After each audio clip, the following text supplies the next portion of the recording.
As the soldiers of the Imam of the time, please recite a louder salawat ala Muhammad wa ali Muhammad. Salli ala Muhammad wa ali Muhammad. Ajil farajahum. A'udhu billah min ash-shaytan al-la'in al-rajim. Bismillah ar-Rahman ar-Rahim. Alhamdulillahi Rabbil Alameen. Thumma as-salatu was-salamu ala ashraf al-anbiya wal-mursaleen. Habib ilahi al-alameen. Abul Qasim al-Mustafa Muhammad.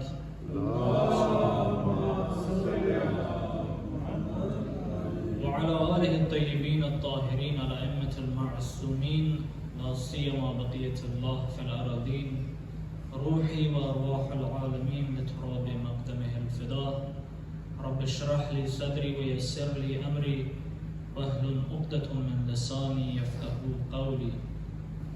السلام عليك يا أبا عبد الله وعلى الأرواح التي حلت بفنائك. عليك مني سلام الله أبدا ما بقيت وبقي الليل والنهار ولا جعله الله آخر العهد مني لزيارتك. All together, my dear youth. Assalamu ala al-Hussain wa ala Ali ibn al-Hussain wa ala awlad al-Hussain wa ala ashab al-Hussain wa rahmatullahi wa barakatuh. Please recite a loud salawat ala Muhammad wa ali Muhammad. Allahumma salli ala Muhammad wa ali Muhammad. قال الصادق عليه الصلاة والسلام من أراد الله به الخير قذف في قلبه حب الحسين عليه السلام. We mentioned this beautiful hadith of Imam Sadiq عليه الصلاة والسلام yesterday, that in which he states, if Allah subhanahu wa ta'ala wishes khair, if Allah wishes goodness for any of His creation, then He blesses their hearts with the love of Imam al-Hussain alayhi salam.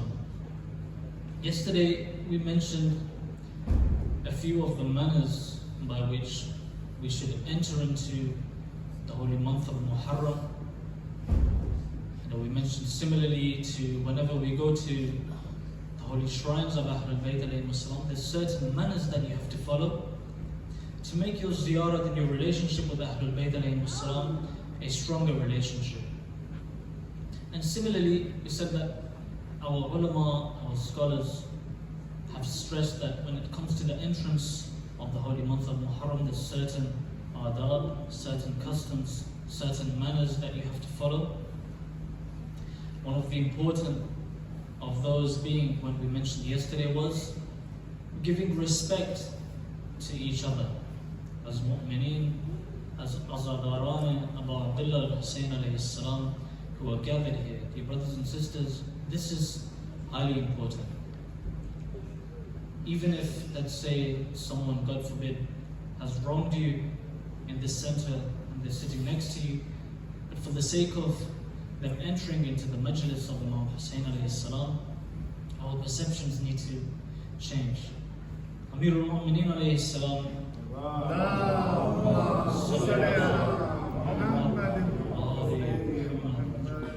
he teaches us that if a person sinned yesterday, if a person disobeyed Allah, if a person wronged you yesterday, then don't look at that person with the same sin on the next day. For it could be that the night that passed, it could be that he repented in the court of Allah subhanahu wa ta'ala. Dear brothers and sisters, similarly, if someone's gathered, if someone's present in the majlis of Imam Hussain alayhi salam, they're automatically connected to the mercy of Allah subhanahu wa ta'ala. So, holding honor for each other, loving one another, perceiving each other as guests of Imam Hussain alayhi salam is very important. Another manner for our youngsters especially, which is very important, and even for people my age and all categories, is that whenever we sip a glass of water during these 10 days, to remember the thirst of Abu Abdullah al-Hussain alayhi salam, to remember the thirst of Abu al-Fadl al-Abbas alayhi salam, to remember the thirst of Sakina salam alayha, the thirst of that 6-month-old baby Ali al-Asghar alayhi salam. These kinds of remembrances and saying salam to Imam Hussain alayhi salam while you drink water each time, say Sallallahu alayhi ya Abu Abdullah, it only develops your relationship with them. When your relationship develops with them, you become closer to them. Your status becomes higher, you become closer to Allah subhanahu wa ta'ala. It's been more than 1400 years since the tragedy of Ashura, since the day that Imam al-Hussain alayhi salam looks to his left and right and calls out, Hal min nasir yansurni, is there anyone to help me? And usually the second night it's dedicated to, according to history, it's when the caravan of Imam al-Hussain alayhi salam with his women and children and his brothers and friends, they entered into the land of Iraq, the land of Karbala. And we mentioned yesterday that Imam al-Rida alayhi salam states, please recite the salawat.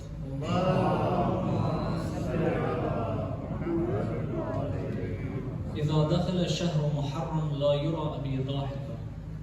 That when the crescent of Muharram first appeared in the sky, Imam al-Qasim alayhi salam wouldn't smile anymore during these 10 days of grief.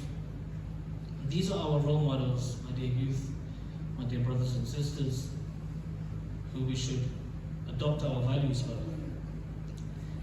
Similarly, the Azadari of Imam Hussain alayhi salam, for which your elders, the Shia of Ali Muhammad around the world, your elders are more familiar with this, that a lot of our brothers and sisters around the world have given their lives to protect this majlis of Imam Hussain alayhi salam. When it's so valuable, that some of our scholars, when the days of Muharram would arrive, they would put their benches and seats to the side and they would sit on the ground. Although if someone has a pain or they're older in age, then that's a different reason. But for someone who doesn't have any physical difficulty, they should try to follow these traits of these great ulama who used to sit on the floor, dress in black, constantly shed tears, listen to the musibat of Imam Hussain alayhi salam. And so we said that many of our communities around the world gave their lives to protect this majlis.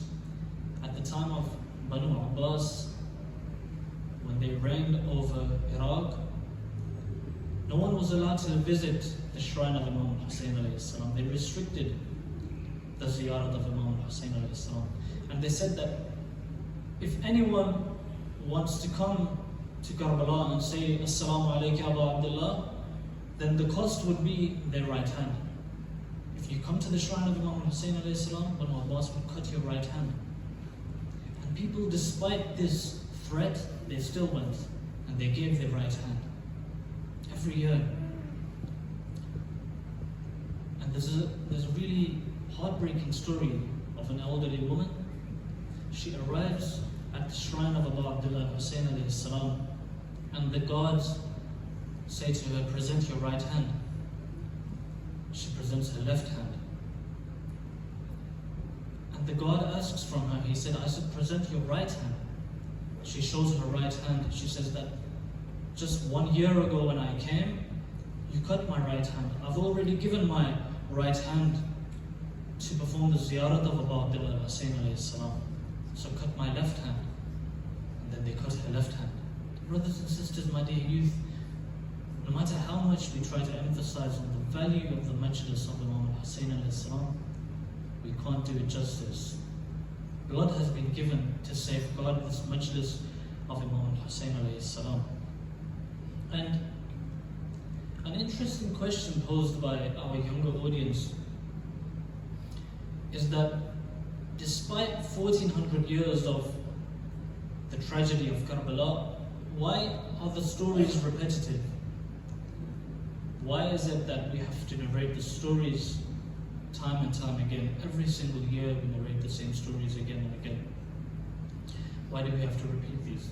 And although the reasons are many, yesterday we mentioned a few of the benefits of the majlis of Imam Hussain alayhi salam. We mentioned that this is the greatest sacrifice for Islam, so therefore it should be commemorated, but a few ayat for our youth, a few ayat from the Quran which can give this argument support. And if anyone from outside of the Shia community asks you why you perform Azadari, these verses of the Holy Quran can really help. And it can also make you more familiar with the verses of the Quran and how they really defend these values that we practice. They really defend these rituals that we practice. So the first is Surah Hud, ayah number 120. Allah subhanahu wa ta'ala says to His Prophet in the Holy Quran, وَكُلًّا نَقُصُّ عَلَيْكَ مِنْ أَنْبَاءِ الرُّسُلِ مَا نُثَبِّتُ بِهِ فُؤَادَكَ. Allah subhanahu wa ta'ala says, O Prophet, do you know why we keep bringing up these stories of history? Why we keep bringing up these historical lessons? See, the Quran, you will know that it's full of stories. It's full of historical events. You have the historical event of Nabi Musa alayhi salam. You have historical stories of Nabi Ibrahim alayhi salam. You have historical events of Nabi Isa alayhi salam. And for example, the stories of Nabi Musa alayhi salam, they're quite repetitive in the Quran. Allah subhanahu wa ta'ala repeats them on more than 2 or 3 occasions in the whole Quran. So the same question applies here. That why is it that the Quran is full of historical events? And according to this ayah, Allah subhanahu wa ta'ala states, مَا نُثَبِّتُ بِهِ فُؤَادَكَ, that the first benefit or profit of these historical events and repetition of these stories is that we repeat lessons for you so that your hearts may find ease, so that your heart becomes reassured, so that your heart becomes thabbit, your heart becomes firm upon your deen. For example, O Prophet, if you found it difficult to propagate the deen of Islam for 23 years, then remember Nuh alayhi salam. Allah subhanahu wa ta'ala says that Nuh alayhi salam propagated the deen for 950 years. So, similarly, dear brothers and sisters, whenever we face difficulties or trials in this dunya, the remembrance of Karbala, the remembrance of Sayyid al-Shuhada alayhi salam, and all these tragedies which took place, for example, if we're imprisoned tomorrow, if we're wronged tomorrow, if we're oppressed tomorrow, then the remembrance of Zainab salamullah alayha only keeps it makes those trials and tragedies easy for us to endure. It makes them easy for us to be patient with. Allah subhanahu wa ta'ala continues in this ayah, وَجَاءَكَ فِي هَذِهِ الْحَقِّ. The second benefit of repeating historical lessons for you, O Prophet, is that you can distinguish between haqq and batil. You can distinguish between truthfulness and falsehood. You can distinguish between these two. And when it comes to haqq and batil, it doesn't only mean 1400 years ago. No, rather, we said this was one of the benefits of Azadari yesterday, that one of the benefits is that a person's foresight increases, his worldview develops. You can distinguish between haqq and batil. At a time where propaganda is on the rise, where it's hard to distinguish between who is the oppressed and who is the oppressor, Imam Hussain alayhi salam and his remembrance similarly helps us distinguish between haqq and batil. Karbala allows us and gives us that courage to stand against oppression. In fearful situations, for example, the situation which took place in Kufa where Ibn Ziyad threatened the people of Kufa, but unfortunately the majority of them failed that test. But the remembrance of Karbala overcomes these fears. For example, the slogan of Abi Abdullah Hussain alayhi salam, in which he states, عَلَىٰ عِنَّ الدَّعِي ابْنَ الدَّعِي بَيْنَ السِّلَّةِ وَالذِّلَّةِ وَهَيْحَاتَ مِنَ الذِّلَّةِ. That 2 options have been placed in front of me. One is accepting Yazid, which is humiliation, and one is death with dignity. And then Imam Hussain alayhi salam says that humiliation is far from me.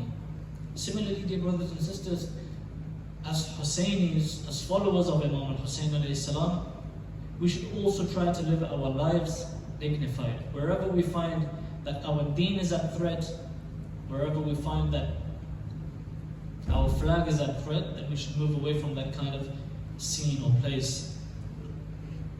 Please recite aloud Salawat ala Muhammad wa ali Muhammad.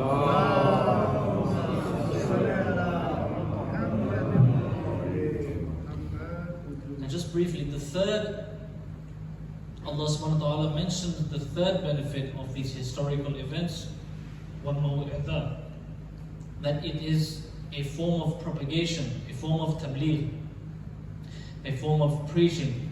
That when you hear the stories of Nabi Ibrahim, Nabi Musa, Nabi Isa alayhi salam, the lessons of sabr, the lessons of steadfastness, the lessons of resistance and bravery, all of these have lessons for you and I.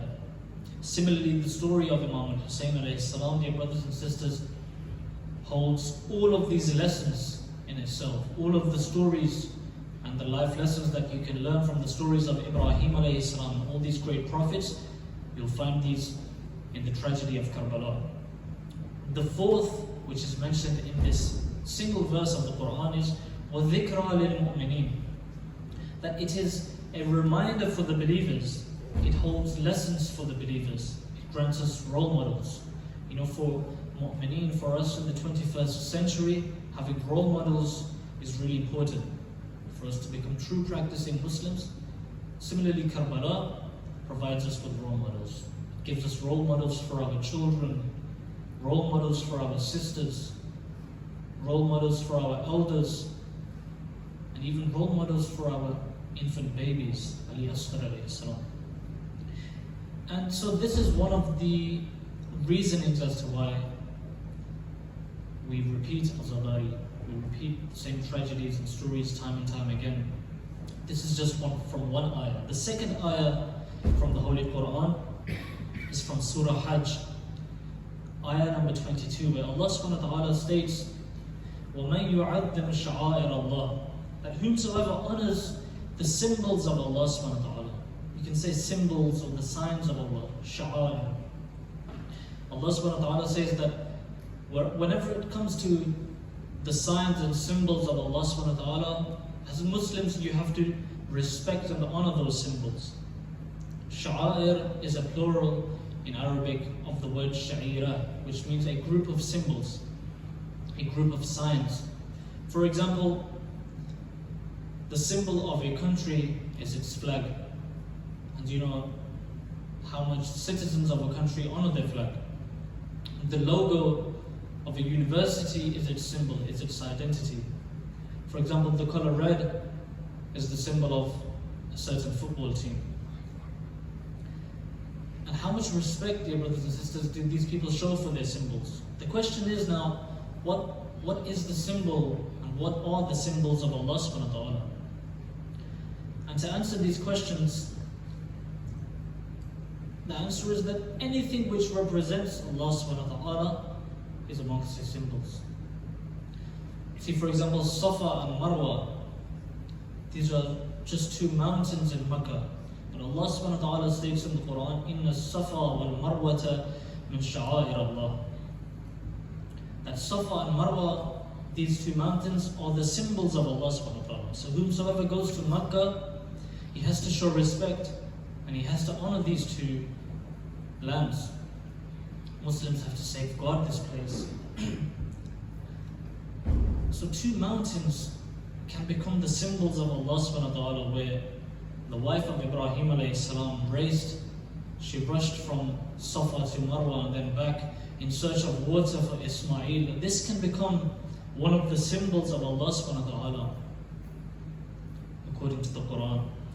Another is a camel. Allah subhanahu wa ta'ala mentions if a camel is dedicated for sacrifice, for qurbani in the land of Makkah, the Quran states, وَالْبُدْنَ جَعَلْنَاهَا لَكُمْ مِنْ شَعَائِرِ اللَّهِ, that a camel which is sacrificed can also be amongst the signs and symbols of Allah subhanahu wa ta'ala. Now the question is that if two mountains can become symbols of Allah subhanahu wa ta'ala, and a camel which is dedicated for sacrifice, for Allah subhanahu wa ta'ala can become amongst the sha'air of Allah, then how can it be that Abu Abdullah Hussain alayhi salam gives every single thing that he has for Islam? He gives his 6-month-old baby Ali Asghar alayhi salam. Is this not amongst the symbols of Allah subhanahu wa ta'ala? So one of the other reasons that we honor Imam Hussain alayhi salam is because of the direct commandment of Allah subhanahu wa ta'ala to honor the symbols of Allah subhanahu wa ta'ala. For example, Ismail was only about to be sacrificed. He wasn't sacrificed. But in the Mina of Karbala, Imam Hussain alayhi salam gives his 6-month-old baby Ali Asghar, who wasn't even given a single drop of water, for the sake of the safety of the deen of Islam, the deen of Allah subhanahu wa ta'ala. And in the same manner that the wife of Ibrahim alayhi salam, Hazrat Hajra, rushed from Safa to Marwa, Imam Hussain alayhi salam also rushed from the camp to the battlefield, and then back to the camps, and then to the battlefield again. How can it be that this is not amongst the sha'air of Allah? So the second reason is that Imam Hussain alayhi salam is amongst the sha'air of Allah subhanahu wa ta'ala. Please recite aloud salawat ala Muhammad wa ala Muhammad.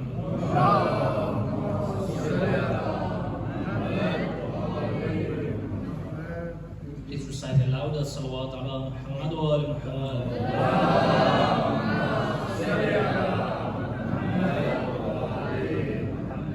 Karbala, dear brothers and sisters, calling it a university would be injustice. You can say there's more than 100 universities within the story of Karbala that we can take from every year. There's more than 1,000 lectures talking about different aspects and different lessons that we can take for our lives, for our afterlife, from the story of Karbala. Please recite aloud salawat.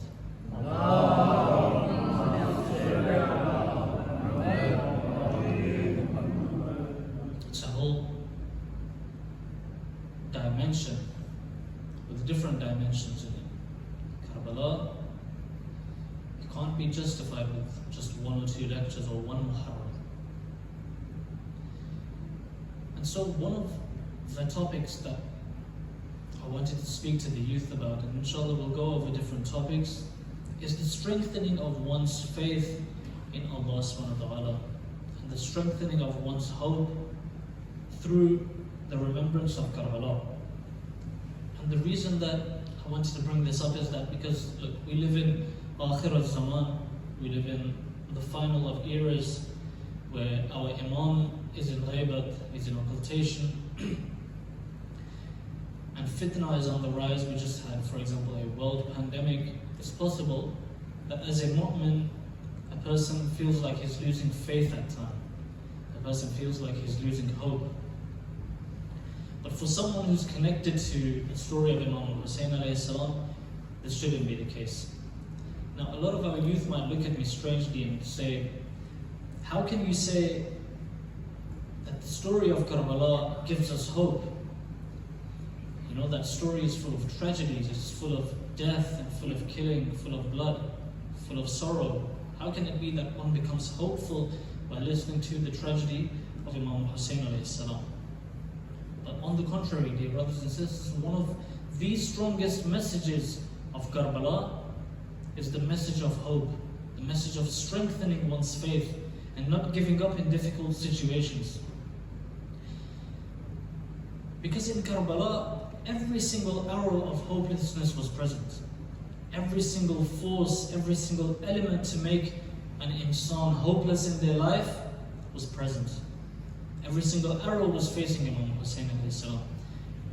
And even if just a single one of those forces was to hit us in our lives, as ordinary human beings, it's possible that someone could give up in life and lose faith and become hopeless. But Imam Hussain alayhi salam is facing all of these at once. For example, put yourselves in this scenario. For example, we're sitting in this masjid now, and more than 30,000 people have surrounded, for example, this community, and they are armed with high weaponry. And they're ready to kill your friends and your families, and they're ready to take your children and your sisters and your wives and your women. Number 3, there's a shortage of food and water. There's a pain of thirst in that place. And definitely, this is a kind of scenario where a human being would lose hope, they would lose faith. Because hopelessness usually comes from when a person is short of something, when they face a dead end in life. For example, when we see when we have a debt which reaches our house, and we see that debt, we become a bit hopeless. But look at the tragedy of Karbala, dear brothers and sisters, that all of these hardships are there, but Imam Hussain alayhi salam, on the morning of Ashura, he comes out of his tent. And Imam Sajjad alayhi salam states, please recite the salawat.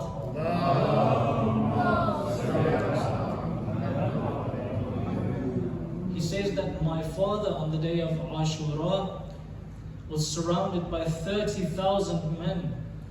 And Imam Hussain alayhi salam stood all alone.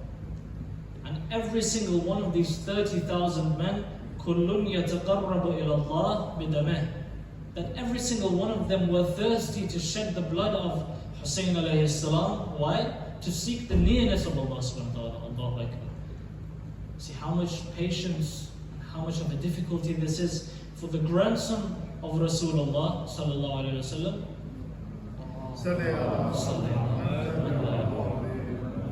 the representative of the deen of Islam. And on the other hand, he's surrounded by 30,000 men who want to shed his blood in the name of that same religion. How misguided are these people? And how much sabr does it require for Abi Abdullah Hussain alayhi salam? But this same Imam, dear brothers and sisters, my dear youth, on the morning of Ashura, he comes out of his tent like a fearless lion with his chest held high. And what does he say? Bismillah ar-Rahman ar-Rahim.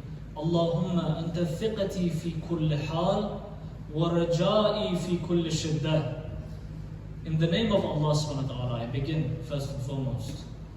Oh Allah, in every single situation, I rely upon you. I don't rely upon anyone else. I lean towards you. Whether it's a situation of difficulty or a situation of easiness, I rely upon you. My entire reliance is upon you. وَرَجَائِي فِي كُلِّ شِدَّةٍ. And in every single difficulty, O Allah, my hope is upon you. What great words are these, dear brothers and sisters. Can you find any more hopeful words than these? It's a really big thing to say. That Imam Hussain alayhi salam is surrounded, his clothing is drenched in the blood of his brother Abbas alayhi salam. He's drenched in the blood of his companions Habib, Zuhair bin Qaym, Hur. He's drenched in the blood of his 6-month-old baby, and in that state he's saying, Allahumma anta raja'i fi kulli shiddah, that, oh Allah, you are my entire hope in every single difficulty. So dear brothers and sisters, my dear youth, hope is really important for us as followers of Karbala. If we look into Mafatih al-Janan, Shaykh Abbas Qumi rahmatullah alayhi has narrated 15 munajat from our 4th Imam alayhi salam. 15 munajat, 15 whispered prayers, which I recommend our youngsters to go over at least once in their lives. You know, for example, sometimes we want to taste different foods, we want to explore different foods. Similarly, we should try to sometimes explore these du'as, even if we're not usually constant du'a or salatul layl reciters, Quran reciters. We should at least try to taste some of these du'as at least once in our lives, so that when we go into our graves, we can at least look back and say that, you know what, I had the chance to recite these munajat of Imam Sajjad alayhi salam. One of those du'as is Munajat of Rajin, the Munajat of the hopeful. We have Munajat of Ta'ibin, Munajat of those who are repenting. The the munajat of those who complain to Allah in difficult situations. One of those is munajat al-rajim. So dear brothers and sisters, hope is really important. And in fact, hope is something which carries a community. Without hope, a community cannot move forward. And you know, as Shi'as of the 12th Imam in the 21st century, our whole belief system is based upon hope. We hope and we are eager for the zuhur of the Imam of our time, Ajjalallahu Ta'ala Faraj al-Sharif. Please recite the salawat.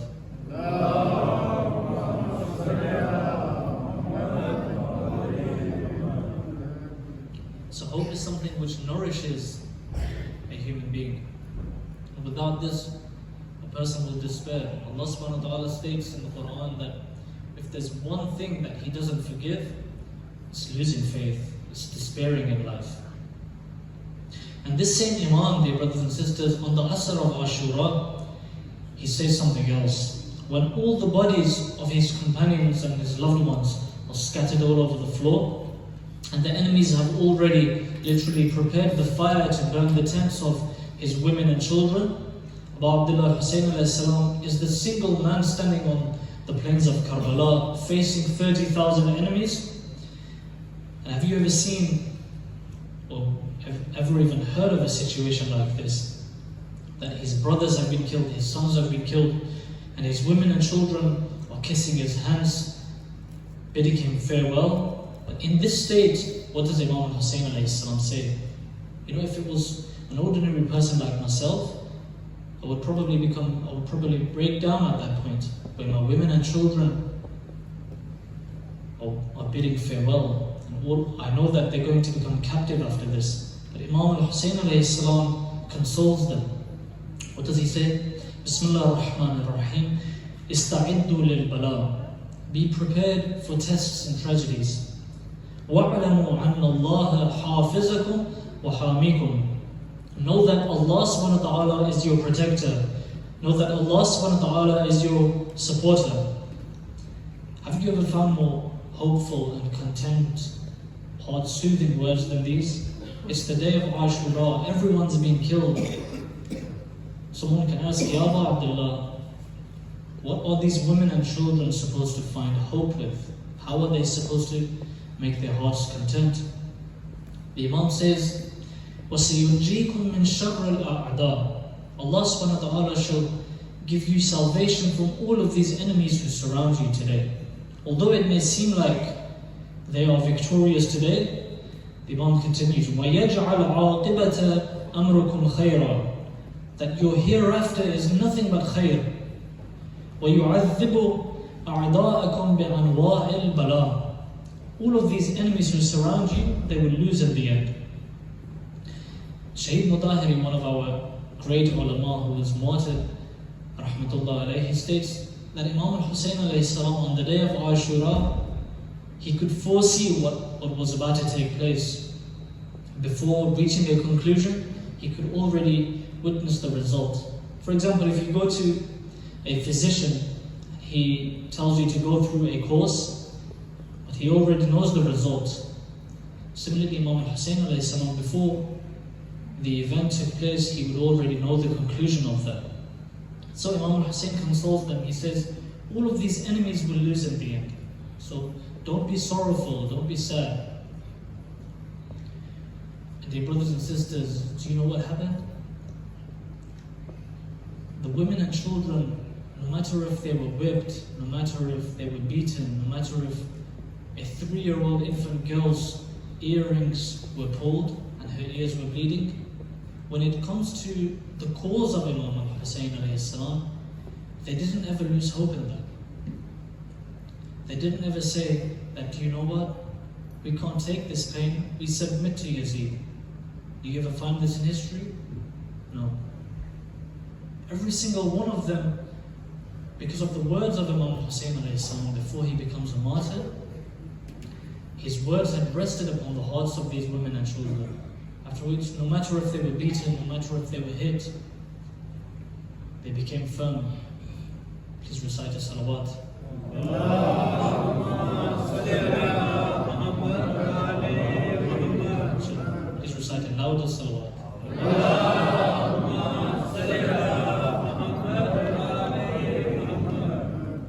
briefly, I want to mention a few reasons as to why a person in this day and age does lose faith, why a person can despair in life and lose hope.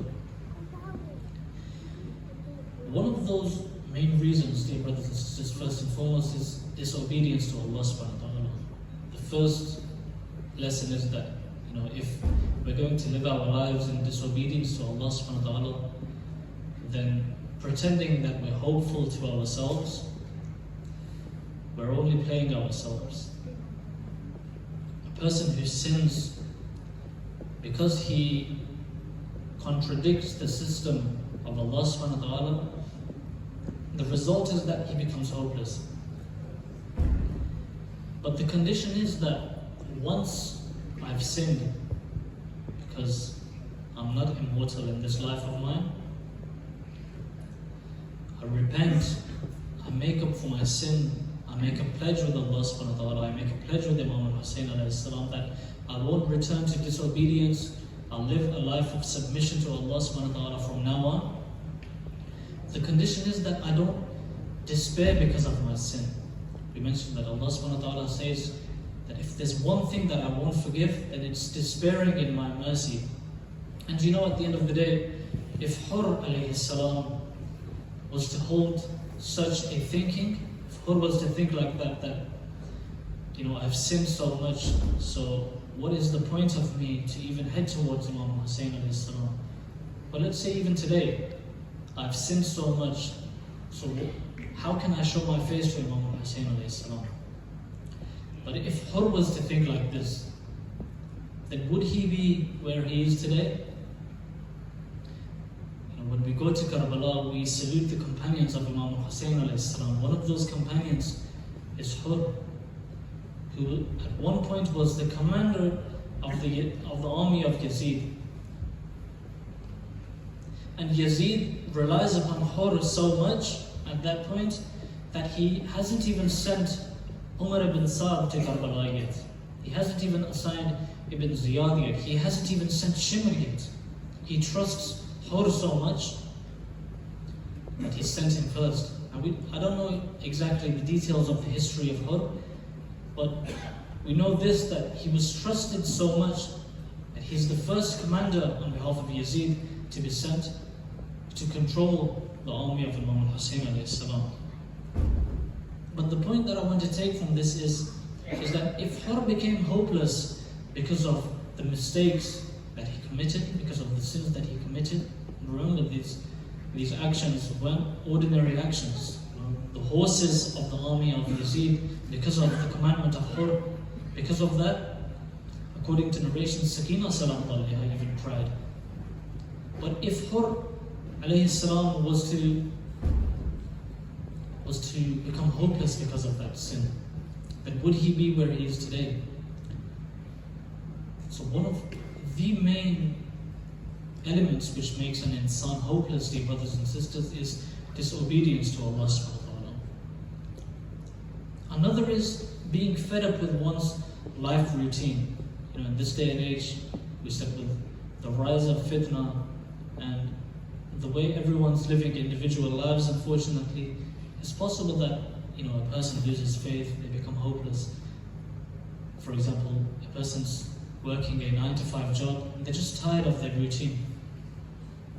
And remember, all of these factors as to why a person becomes hopeless, they all have solutions behind them. We're just mentioning a few factors as to why a person becomes hopeless. The third is, which is very important for the upbringing of our children and especially the parents, is that when it comes to comparison between one individual and another. For example, one of our children, inshallah, he is a qualified doctor, and another becomes a mechanic. There's no need for comparison over here. Even Islam teaches us that Allah subhanahu wa ta'ala teaches us in the Quran that we've created you differently, with different abilities. And if everyone was to be the same, creation would collapse. There would be no point of this system of Allah subhanahu wa ta'ala. So every single person has his own abilities in his own area, in his own line of work, in his own profession. One can launch a business, one can be a qualified doctor, one can be a mechanic. There's no need for comparison here. But if we are to compare, then a person can become hopeless. And this is something that we need to avoid. Please recite aloud salawat.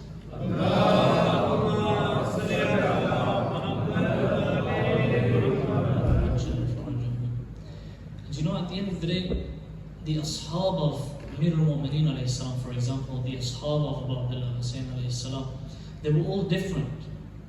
You know, Ali Asghar alayhi salam has his own status. For example, Habib has his own status, Maytham Tamar has his own status, Zuhair ibn Qayn has his own status. If everyone was to have one status, then Imam Baqir alayhi salam says that, please recite the salawat.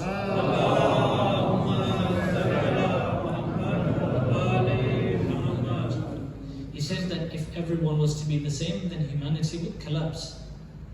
So even the ashab of Ahlul Bayt alayhi salam have their own status, let alone us. Dear brothers and sisters, inshallah we become amongst the best of companions of the Imam of our time.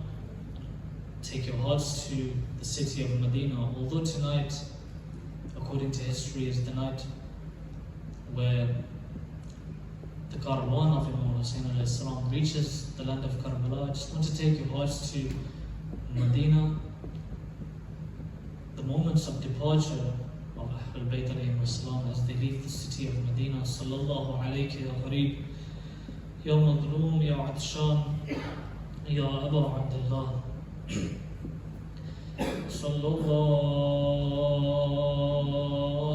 Sallallahu alayka ya madloom, ya Abu Abdullah. May my salams be upon you, O son of Zahra. There's going to be a moment where you stand all alone on the plains of Karbala. O Imam al-Hussain, how difficult was it for you to leave your homeland, to leave the city of your grandfather, Rasulullah. It is said that when the caravan was ready, when the youth and the women and the children of Bani Hashim were ready to leave Medina, stepping out of their homes, organizing their camels and horses, the people of Medina are gathering, and a lot of them are crying and shedding tears. And it is said that the elderly people of Medina even tried to stop Imam al-Hussain from leaving. O Hussain, whenever we missed the face of Rasulullah, we would come to your house and we would do the ziyarat of your beloved son Ali al-Akbar. And he would remind us of the face of Rasulullah sallallahu alayka ya Abu Abdullah. Just before leaving the city of Medina, Abu Abdullah goes to the blessed grave of his grandfather Rasulullah. He throws himself onto the grave of Rasulullah. And it is narrated that Abu Abdullah begins to cry heavily, the way a child begins to weep in his mother's arms. It's the time where Abu Abdullah has to bid farewell to his grandfather. Alayka minna as-salam ya jaddi. My final salam be upon you, O grandfather. My farewell unto you, O Rasulullah.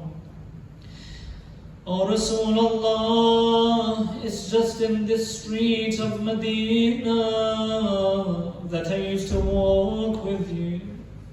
And it's just in this Masjid al-Nabi that you delayed your sujood for me.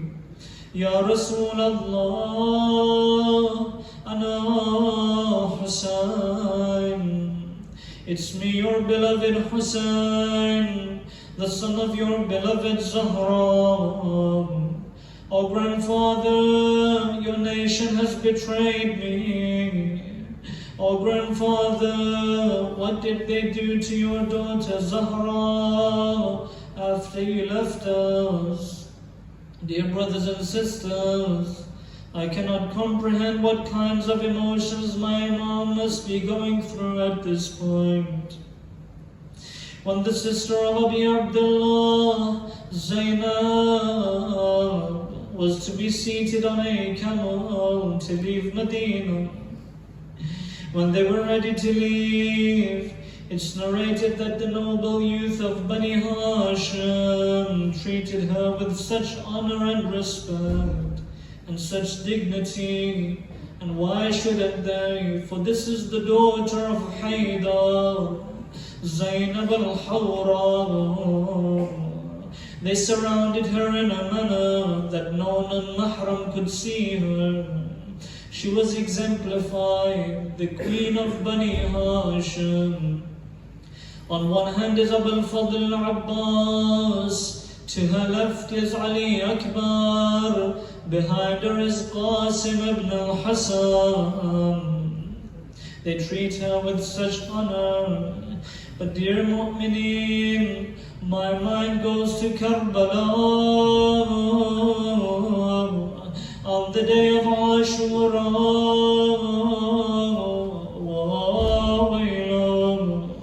Oh dear lovers of Abu Abdullah, there came a time where the children and their hands were tied up, and this same Zainab was taken as a prisoner. She was helpless. And when the back of Sajjad was being whipped, when the caravan was under imprisonment and was forced to leave Karbala, Zainab looks around towards the battlefield. She calls out, Wa akha, oh my dear brother, how you used to dignify me. Look at the situation of your beloved Zainab now. Then she faces towards Al-Qama, the river of Farad. Then she calls out, O Abbas, won't you bid farewell to your beloved sister Zainab? Sallallahu alayka ya ghareeb, ya madloom, ya adshan, Ya Abu Abdullah. We ask Allah subhanahu wa ta'ala to hasten the reappearance of the Imam of our time. And Allah, we ask you by the right of Muhammad wa ali Muhammad to accept our mourning and our azadari during these 10 days in the court of Imam Zaman Faraj al-Sharif. Allah, we ask you to safeguard the love of Imam Hussain alayhi salam, the love of his children, the love of Zainab al-Kubra sallallahu alayhi wa sallam, in our hearts, in the hearts of our children. Oh Allah, we ask you to safeguard the values of Karbala in our lives, in our societies, and allow us to establish the values of Karbala in society for the hastening and the reappearance of the Imam of your time. Please recite a loud salawat ala Muhammad wa ali Muhammad.